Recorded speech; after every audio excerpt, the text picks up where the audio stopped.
Balita mula sa lalawigan sa bawat rehiyon ng ating bayan. Dito sa Ang Pilipinas Ngayon.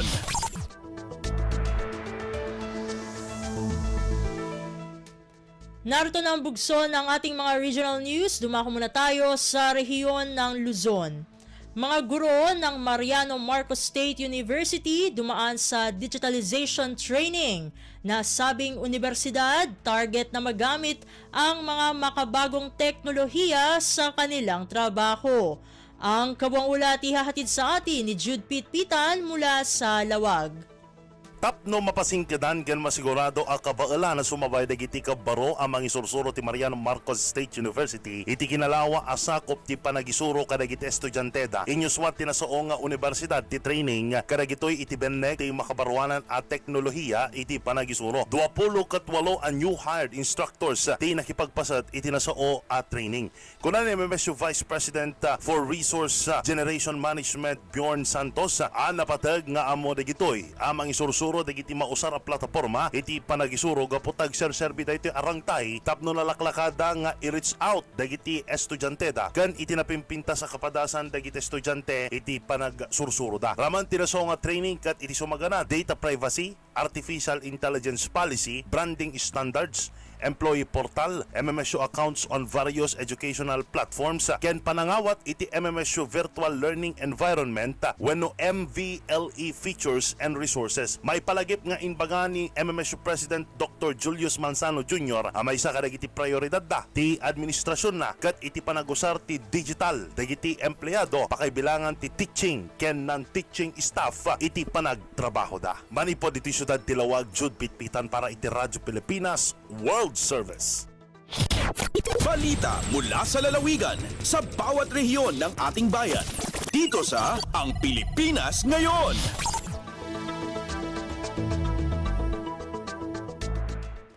Inyong napakinggan ang ulat ni Jude Pitpitan mula sa Lawag. Puntahan naman natin ang Agoo. Mahigit 146,000 mag-aaral sa Region 1 nakibahagi sa early registration ng DepEd para sa school year 2025 to 2026. Narito si Glenda Sarak para sa balita. Balaygian nakarehistro ti 146,637 estudyante dito Region 1 kabayatan ti early registration ngayon sayang kat ti Department of Education no DepEd para ti school year 2025 to 2026. Inpakamuray ito ni Mr. Joey Pimentel, Regional Statistician ti DepEd Region 1. Kinuna ng iti-entero a Region 1 pakabuklan a 30,850 dagiti kinder ang nakipasat iti early registration, 43,595 dagiti grade 1, 35,129 dagiti grade 7, bayat a 3,763 dagiti grade 11 nga early registrants. Ibilbilang ti DepEd kas very successful tinaysayang kat nga early registration kadagiti eskulaan idi napalabas nga Enero 25 aging gat Pebrero 15. Binigbig ti ahensya ti kinapatag ti early registration tapno nasapa ang maka-enroll dagiti incoming kinder grade 1, grade 7 ken grade 11. Manipod RP Agoo, Glenda Bakungan Sarak para iti Radyo Pilipinas World Service. Balita mula sa lalawigan sa bawat rehiyon ng ating bayan. Dito sa Ang Pilipinas Ngayon.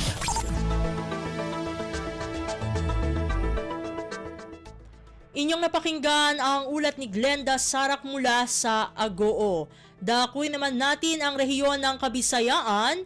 Eastern Samar Division handa na sa pagbubukas ng Evraa Meet 2025. Ang detalye ng balita ihahatid sa atin ni Daisy Belizar mula sa Borongan.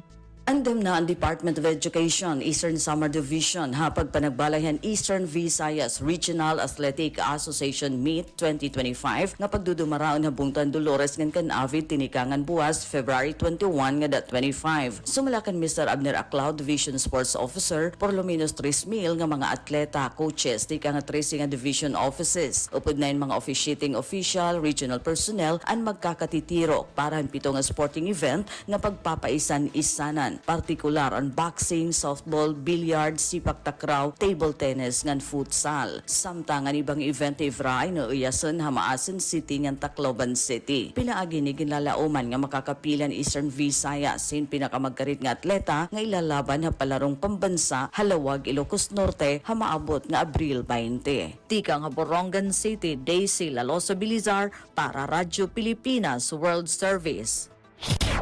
Balita mula sa lalawigan sa bawat rehiyon ng ating bayan. Dito sa Ang Pilipinas Ngayon.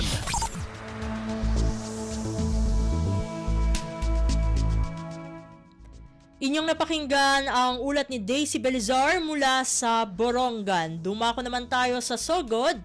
Payout ng AIC sa 2nd District of Southern Leyte para sa 2025 nagsisimula na. Ang kabuang ulat ihahatid sa atin ni Gemma Destriza Narit. Gibalik na ang pag-payout sa Assistance to Individuals in Crisis Situation kun AX sa District 2 ng lalawigan sa Southern Leyte. Suma sa pahayag ni Congressman Kukuyap, ang kwartang gipang apod-apod sa mga katawhan, kwarta sa gobyerno. Ug ang kongresista nagpasabot nga si Jamo inaning kamot nga makaabot kini ngadto sa mga beneficiaries sa segundo distrito o gi-download sa DSWD. Sud sa duha ka adlaw ang pag-payout sa mga katawhan sa DSWD ngadto sa lungsod sa San Francisco din miabot kinig 3,000 ka mga beneficiaries ang nakadawat sa mong ayuda gikan sa gobyerno. Nasayran sa Radyo Pilipinas nga ang mga beneficiaries sa 12 ka mga lungsod sa District 2 makadawat sa maong ayuda. Dugang pahayag ni Congressman Yap nga pinaagi sa Administrasyong Marcos gustong mapaduol ang gobyerno sa ilang serbisyo ngadto sa mga katawhan. Nasayran ni atong Sibianan nga kasamtangan nga gihunong ang payout ni atong buwan sa Disyembre sa miaging tuig 2024 tungod sa mga year-end reports o ingon man liquidation process nga gihimo o karong buwana hangtod na sa buwan sa Marso ipadayon ang pagpang-apod-apod sa assistance to individuals in crisis situation sa mga katawhan. Balita gikan sa Sogod Southern Leyte, Gemma Destriza Narit, Radyo Pilipinas World Service.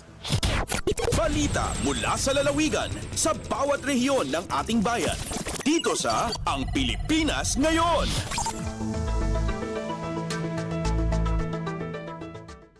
Inyong napakinggan ang ulat ni Gemma Destriza Narit mula sa Sogod. Dakuy naman natin ang rehiyon ng Mindanao.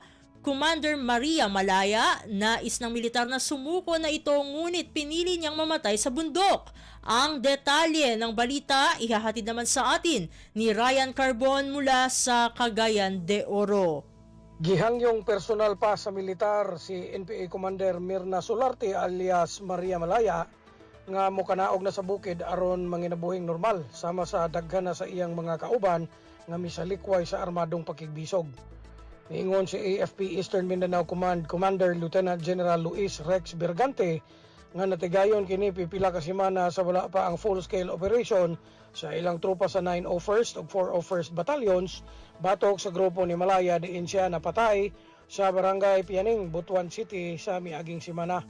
Gibutyag ni Bergante nga igo lang gipasurrender ni Malaya ang duha sa iyang close-in security NPA combatants aron mapaabot ang mensahe niini nga mas gustuho na lang niini nga sa bukid mabugtuan sa katapusang ginhawa tungod sa ilang kausa.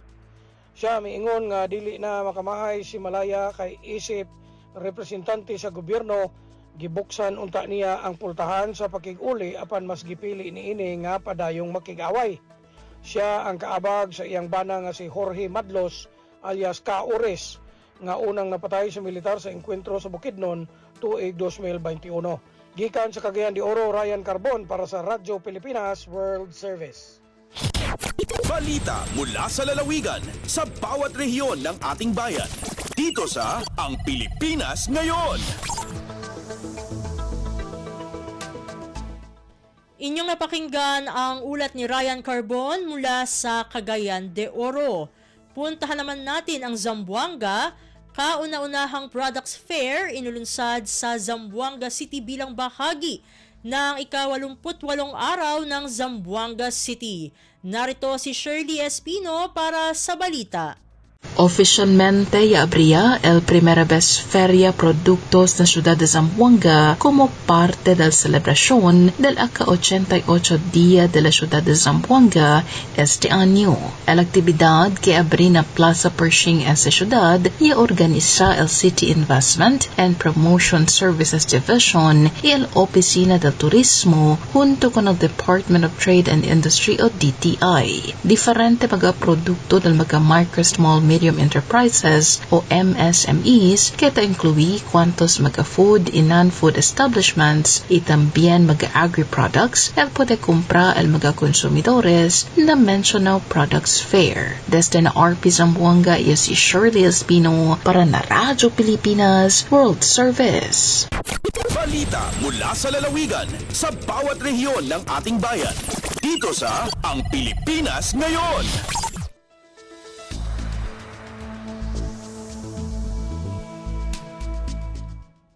Inyong napakinggan ang ulat ni Shirley Espino mula sa Zamboanga. Dumako naman tayo sa Butuan. 5.8 milyong pisong halaga ng rice discount voucher ibinahagi ng DA Caraga sa Siargao Islands. Ang detalye ng balita ihahatid sa atin ni Dayanara Sumapad.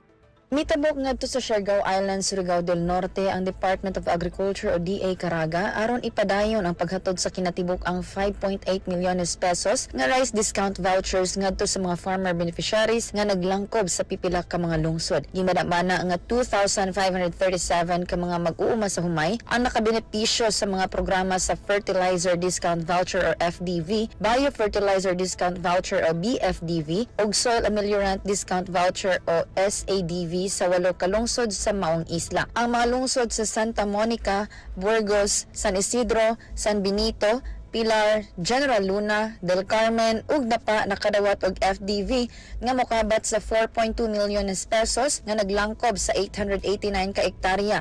Dugang pa adunay kinatibuk ang 975,500 pesos nga BFDV ang gipangapurupod sa mga lungsod sa Santa Monica, San Isidro ug Del Carmen nga naglangkob usab sa 393 ka ektarya. Laki posab ang mga lungsod sa Santa Monica, San Isidro ug Del Carmen ang nakadawat og SADV nga nagkantidad og 651,000 pesos nga naglangkob sa 393 ka ektarya. Ang rollout pinaagi sa rice program kabahin sa 2024 to 2025 dry cropping season ug gidisenyo aron suportahan ang pagpananom og humay ug pagpausbaw sa produksyon niini. Gikan sa Radyo Pilipinas Butuan, Dayan Sumapad, Radyo Pilipinas World Service.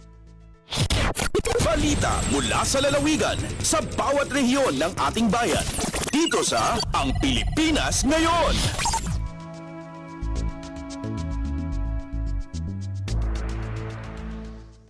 Inyong napakinggan ang ulat ni Dayanara Sumapad mula sa Butuan. Puntahan naman natin ang Iligan, programang pangnutrisyon sa Region 10 paiigtingin ng pamahalaan. Ang kabuang ulat ihahatid naman sa atin ni Sharif Timhar Habib Majid. Mas paligunon pa sa Department of Social Welfare and Development o DSWD ug National Nutrition Council o NNC ang mga programa sa nutrisyon sa rehiyon sa Northern Mindanao. Apil nini ang first 1,000 days campaign sa 4-piece Supplementary Feeding Program, Walang Gutom 2027 Philippine Food Stamp Program, Sustainable Livelihood Program ug Enhanced Partnership Against Hunger and Poverty. Tumong nini nga palapdan ang paningkamot sa gobyerno sa pagpapsay sa nutrisyon ug pagdumala sa mga programang panglawas sa rehiyon. Matod ni DSWD Field Officer and Regional Director Ramel Hamil, dako ang potensyal nga mopaubos sa ihap sa mga kaso sa malnutrisyon sa rehiyon, pinaagi sa panagiusa sa DSWD ug NNC. Gipasiug daw sab ni NNC 10 Nutrition Program Coordinator Reginaldo Guillen ang kahinungdanon sa maayong pagpatuman sa maong mga programa aron mas epektibong matubag ang malnutrisyon sa rehiyon. Base sa datos gikan sa 2021 hangtod 2023 sa Supplementary Feeding Program sa DSWD-10, ang pagkabansot o stunting maoy nagunang timailhan sa malnutrisyon sa rehiyon. Kini kabahin sama sa lawom nga paningkamot sa administrasyon ni Presidente Ferdinand R. Marcos Jr. sa paglaban batok sa malnutrisyon ug kagutom sa nasud, pinaagi sa panakiusa sa nagkadaiyang ahensya sa gobyerno ug sektor sa katilingban. Gikan sa Radyo Pilipinas Iligan, kini Sharif Timhar alang sa Radyo Pilipinas World Service. Balita mula sa lalawigan sa bawat rehiyon ng ating bayan. Dito sa Ang Pilipinas Ngayon.